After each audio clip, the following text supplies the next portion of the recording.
Welcome to the Filmmaker Mixer Podcast, the podcast by filmmakers for filmmakers. This episode is sponsored by Gemini Crown Tech, software for all of your production needs. Stay tuned for more information later in the show. Hello, everybody. This is the Filmmaker Mixer podcast, and today we are chatting with Won-Hee Nguyen, who is the director of two really amazing short films, and they just screened at Holly Shorts. At the time of this recording, they just screened. So we're excited to chat with her and her two films, talk about those. So, Won-Hee, welcome to the show. Hey Jeff, thanks for having me. Well, you're welcome. It's a pleasure to chat with you. So, just for the context of the conversation, tell the audience about The Stand and your other wonderful film. What are those two films about? And what inspired you to write those stories? Did you write them as well? Yeah, I co-wrote Okay. them. Perfect. Yeah, so The Stand was through the Rising Voices program. It's a Hillman grad and Indeed program where they give you $100,000 to make a short. So The Stand was part of when you apply, you have to answer a prompt called the future of work, because it's with Indeed. So I wanted to write a story that's centered on a Southeast Asian immigrant girl, and really honor working class people. The future of work still impacts them. So The Stand follows a young Southeast Asian girl who works on a stand with her mom and her little brother. And then her mom has this emergency where she has to leave the stand. And so the young girl wants to make as much money as possible so that her mom can take a break to see her sing as a choir concert. So that's The Stand. And then Little Bird was actually inspired by a docuseries that I made called Taking Root. And that documentary I co-produced, directed with a nonprofit who researched how Southeast Asian refugees resettled in Philadelphia after the war in Vietnam. So Little Bird is a 1980s film. I based it in LA. It follows a young Vietnamese woman who just resettled in America, but she works for a landlord. And then one day she has to evict 23 Vietnamese refugees, and she meets this young Vietnamese girl that reminds her of herself.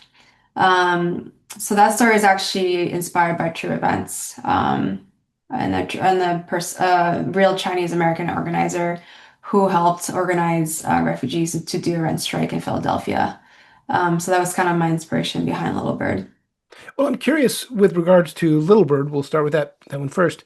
Okay. Once you have this idea, and as you said, it's based on some true events, what was your process to take the idea and the true events and massage it into the narrative you wanted to tell and create the characters and create the conflicts and so forth? Yeah, so Little Bird was my AFI thesis film. So I had about 6 months to work on the story with Isabo.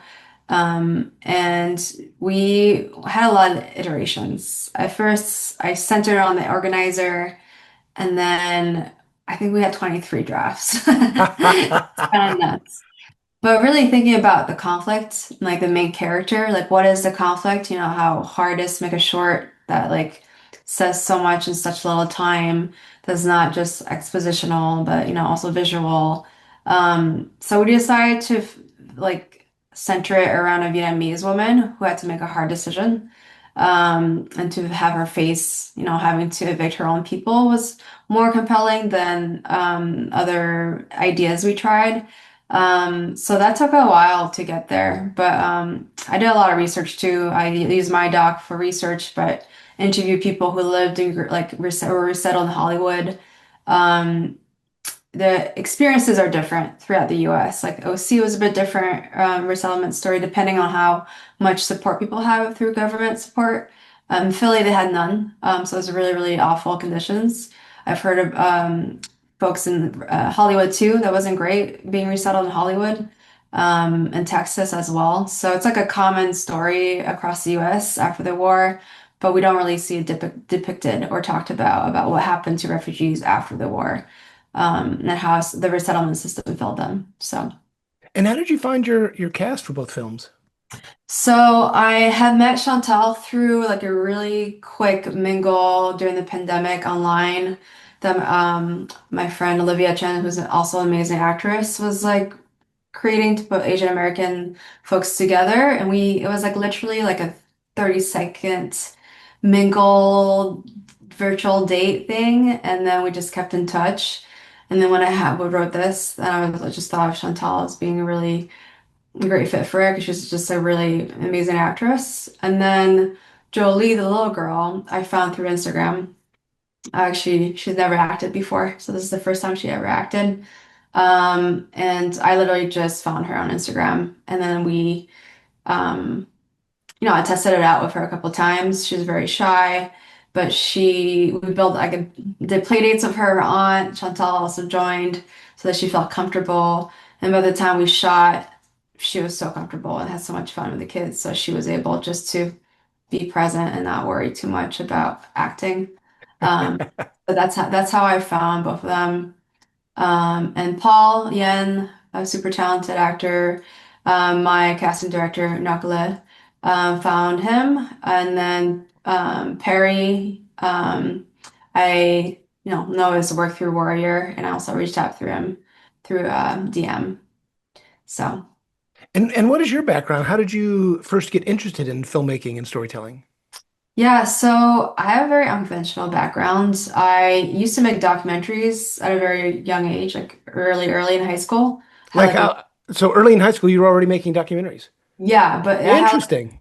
broadcast journalism program at my school, and I was making, I think, documentaries from 13 to 16. It was about literally the same story that I made now in my 30s, about my parents' experience with the war.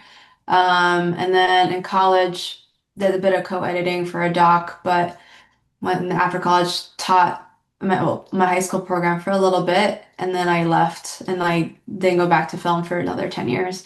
I went to nonprofit work instead and philanthropy work. And I was like writing on scripts like on and off for 10 years. And yeah, so then I turned like 30s, pandemic hit. So it's only been 4-ish years since I got back into film. But then I decided to take a leap, make my first docuseries, Taking Root. Really pumped to get into Tribeca in 2023. And then I got into AFI, I was making shorts. So now I've made about 10 shorts. So it's been a really great journey so far. And what types of stories are you drawn to typically? Typically, I'm really drawn to centering Southeast Asian women and girls stories, about their lived experiences, but also their struggle and their joy and their power. I think it's really important to have a balance of both. I'm actually pregnant, pretty pregnant, and I'm about to become a mom. So I think having a baby also makes me want to do more like comedy, dramedy, some more levity.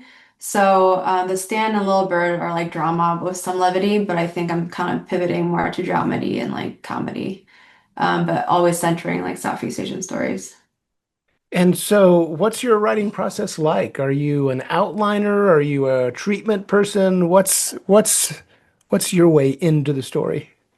I feel like I do a bit of both, and then I kind of give up on either. It's kind of like there's never going to be a perfect process in writing, but so when I was not doing film for 10 years, I decided to work with a screenwriting coach called Pilar. Figure your last name, Oh, Pilar. sure. Yep, yep, yep. So I've known her now for almost 10 years or something, 8 years, 7 years. Um, and so I kind of use that relationship to keep me accountable to write. And so Pilar's method is just write. Just stop overthinking it, just write. Doesn't believe in outlining. So I think that just is how I like started my process first. I'm looking around. I think she's the coffee what's her book? I've got her Yeah, book. Yeah, coffee. Coffee Break screenwriter. Yeah, I've got it on my Yeah. shelf here somewhere. I know I don't see it, but yeah, I know her well. Well, that's awesome. Yeah, I love her, and we've like grown really close over the years. She's still helping me finish like my like other feature. So I've written like 3 or 4 things with her, and so I learned through her just to keep going. But then AFI taught me, outlining and treatments and all that stuff. But I still like I don't know. I just kind of go, can write the whole thing and then outline and write the whole thing, and but then you go back and forth. So I don't, to be honest, have a set process for how I start writing. Yeah. Well, when you are writing, when do you make that decision? Okay, it's done. I'm ready to go. And maybe it's never done. Even when you're shooting, I Yeah. guess it's never really done. But Yeah. at what point do you finally say, okay, now it's time to go out and make this thing? Well, Are these self-imposed deadlines or are these deadlines that are imposed upon you? I'm about to say, yeah, I think the Stand and Little Bird was definitely imposed deadlines. So I had no choice. Little Bird was 6 months, so I had a lot of time to figure out everything, the details and shots, locations. The Stand I had 6 weeks. Oh So wow. yeah, we like that doesn't even count development, but we it was like very like back and forth, like maybe twice, 3 times sending the scripts back and forth. And then we had to do prep for production, filmed it, and then I had this whole thing happen. My editor, who actually almost got deported with her student visa being what's it called, annulled last minute, but thankfully they reinstated it. So I had like a week less for editing. I had to bring a new editor. So really the whole process like six-ish week, 6 to 8 weeks for the stand. Um, and yeah, my other projects, I really want to make my first feature next year. So that's more like a self-imposed deadline of like finishing the writing, having a really good draft done this year, and then you shopping it around And s- next year. and so we're talking about a narrative feature, not a documentary, correct? Yeah, Yeah, that's cool. And don't give anything away, but genre, are you dramedy. interesting, cool. Dramedy, yeah. Nice. Yeah. So getting back to the prep of 6 months versus 6 weeks, in a weird way, I don't know, maybe it's just me. I almost like shorter because it makes you really move. So what about you? Did you appreciate the 6 week prep or did it drive you crazy? It was definitely a lot harder. I do wish we had more time for all aspects of the filmmaking process. But I do think 6 months is crazy for a short. I think that's way too much time too. So I would say at least like in the middle would be nice for a short, like, but maybe not 6 months. So what kind of films inspire you? Who do you like to watch in terms of directors or storytellers? Yeah, I love Marinara. She was a big inspiration for me to get back into film. Ava DuVernay too. I kind of used her as inspiration when I was getting back into changing careers in my 30s because I think she touched a camera when she was like 33, so that was really inspiring. But also love Inaratu. Beautiful was a huge inspiration for Little Bird, like visually. Um, and Paul Thomas Anderson, like very just just like people who know their craft really well and like actually do visual storytelling in an extremely sophisticated, like deep way. I find like really inspirational when I watch films that have so much meaning behind an image. So those have been my inspiration so far.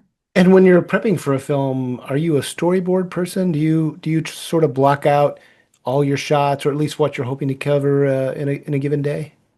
Yeah, so with Little Bird, I storyboarded the whole thing with my production designer, who's also a graphic designer and like a really good visual artist. And then we did video storyboards. So we Oh, went to the nice. actual locations and figured out our shots ahead of time. But I think I learned a lot on Little Bird for like how important locations are. Like, do not settle for a location. That's like my number one lesson. Because then everything, obviously, all the shots, all the visual ideas, all the like visual storytelling is impacted by that. Right. So we were able to do video storyboarding and like figure out what can we add meaning to the shot, like where, how. Um, so yeah, I love to do both, but obviously the stand I couldn't do that as much. But it's very different styles. I went all handheld for the stand and more fluid and went with the flow on set, and wasn't really tied to my shot list as much as I was with Little Bird. But I think it was cool to try two different ways of storytelling visual. Right. Yeah, I think I read somewhere Barry Levinson said, no matter how great the location is, if you just can't see the actors in that space, you just have to let it go, let that one go and move on. So, Yeah, exactly. yeah, I think that's good advice for filmmakers. You can get really attached to something that looks amazing, but if it's not right for the film, it's not right for the film. Exactly. Exactly. It doesn't help the blocking, and there's not a lot of options visually, and if it's just don't force it. And but also, location is also the hardest thing in production. One will always like not happen, and then you have to find an alternative plan, which happened a lot for this stand. But yeah. Well, there is the film you're making on the day, and sometimes it's varying a bit from the film that's on the page. So, any happy accidents that happened where maybe a location was lost or there Yeah. was a left turn somehow that actually made the film better?